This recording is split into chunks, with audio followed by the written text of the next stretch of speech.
ਬਿਸਮਿਲ੍ਲਾਹਿਰਰਹਿਮਾਨਿਰਰਹੀਮ। अस्सलामु अलैकुम जी आया ਨੂੰ ਰੈਕਸ ਕਿਚਨ ਵਿੱਚ ਸਾਰੇ ਦੋਸਤਾਂ ਨੂੰ ਖੁਸ਼ ਆਮਦੀਦ। ਅੱਜ ਅਸੀਂ ਸ਼ਕਰਕੰਦੀ ਭੁੰਨ ਰਹੇ ਹਾਂ ਤੇ ਸ਼ਕਰਕੰਦੀ ਅਸੀਂ ਭੁੰਨਾਂਗੇ ਬਿਲਕੁਲ ਦੇਸੀ ਤਰੀਕੇ ਨਾਲ, ਜਿਸ ਤਰ੍ਹਾਂ ਪਿੰਡਾਂ ਥਾਵਾਂ 'ਤੇ ਭੁੰਨੀ ਜਾਂਦੀ ਹੈ।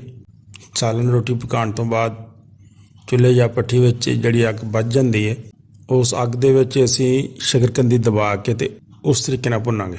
ਸ਼ਕਰਕੰਦੀ ਨੂੰ ਪਹਿਲੇ ਅੱਛੀ ਤਰ੍ਹਾਂ ਧੋ ਲੈਣਾ ਤੇ ਉਸ ਤੋਂ ਬਾਅਦ ਬਚੇ ਹੋਏ ਕੋਲੇ ਜਿਹੜੇ ਚੁੱਲ੍ਹੇ ਜਾਂ ਭੱਠੀ ਦੇ ਵਿੱਚ ਆ ਉਹਦੇ ਵਿੱਚ ਇਸ ਤਰ੍ਹਾਂ ਦਬਾ ਕੇ ਸ਼ਕਰਕੰਦੀ ਰੱਖ ਦੇਣੀ ਹੈ।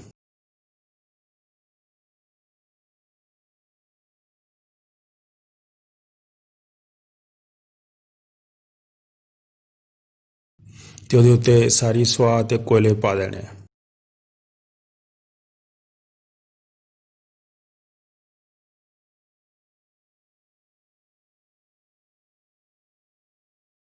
ਸ਼ਕਰਕੰਦੀ ਬਿਲਕੁਲ ਅੱਛੀ ਤਰ੍ਹਾਂ ਅੱਗ ਵਿੱਚ ਦਬ ਹੋ ਜਾਣੀ ਚਾਹੀਦੀ ਹੈ।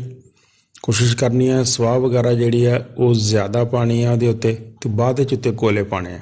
ਅਸੀਂ ਕੋਇਲਿਆਂ ਦੇ ਵਿੱਚ ਤਕਰੀਬਨ 25-30 ਮਿੰਟ ਇਸ ਤਰ੍ਹਾਂ ਹੀ ਪਈ ਰਹਿਣ ਦੇਵਾਂਗੇ। ਅੱਗ ਅਗਰ ਜ਼ਿਆਦਾ ਤੇਜ਼ ਆ ਤਾਂ ਫਿਰ 20-25 ਮਿੰਟ 'ਚ ਵੀ ਭੁੱਜ ਜਾਂਦੀ ਹੈ। ਅਗਰ ਅੱਗ ਕਦਰੇ ਕਮ ਹੈ, ਹਲਕੀ ਹੈ, ਕੋਲੇ ਥੋੜ੍ਹੇ ਆ ਤਾਂ ਫਿਰ 30 ਤੋਂ 35 ਮਿੰਟ ਵੀ ਲੱਗ ਸਕਦੇ ਆ।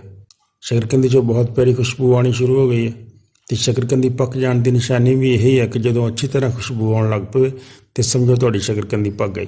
ਕਾਫੀ ਗਰਮ ਹੈ, ਇਹਨੂੰ ਇਸ ਤਰ੍ਹਾਂ ਹੀ ਕਿਸੇ ਪਲੇਟ ਵਗੈਰਾ 'ਚ ਕੱਢ ਕੇ ਪਾ ਲਓ। ਇਹ ਦੇਖੋ ਸ਼ਕਰਕੰਦੀ ਸਾਡੀ ਬਿਲਕੁਲ ਤਿਆਰ ਹੋ ਗਈ। ਅਸੀਂ ਇਹਨੂੰ ਤੋੜ ਕੇ ਦੇਖਦੇ ਹਾਂ। ਮਾਸ਼ਾਅੱਲਾ ਕਿਤਨੀ ਪਿਆਰੀ ਖੁਸ਼ਬੂ ਤੇ ਗਰਮ ਗਰਮ ਸ਼ਕਰਕੰਦੀ ਬਿਲਕੁਲ ਤਿਆਰ ਹੋ ਗਈ ਹੈ ਤੇ ਇਹਨੂੰ ਖਾਓ ਤੇ ਮਜ਼ੇ ਉਡਾਓ। ਵੀਡੀਓ ਨੂੰ ਦੋਸਤਾਂ ਨਾਲ ਲਾਈਕ ਔਰ ਸ਼ੇਅਰ ਜ਼ਰੂਰ ਕਰਨਾ। ਬਹੁਤ ਸ਼ੁਕਰੀਆ।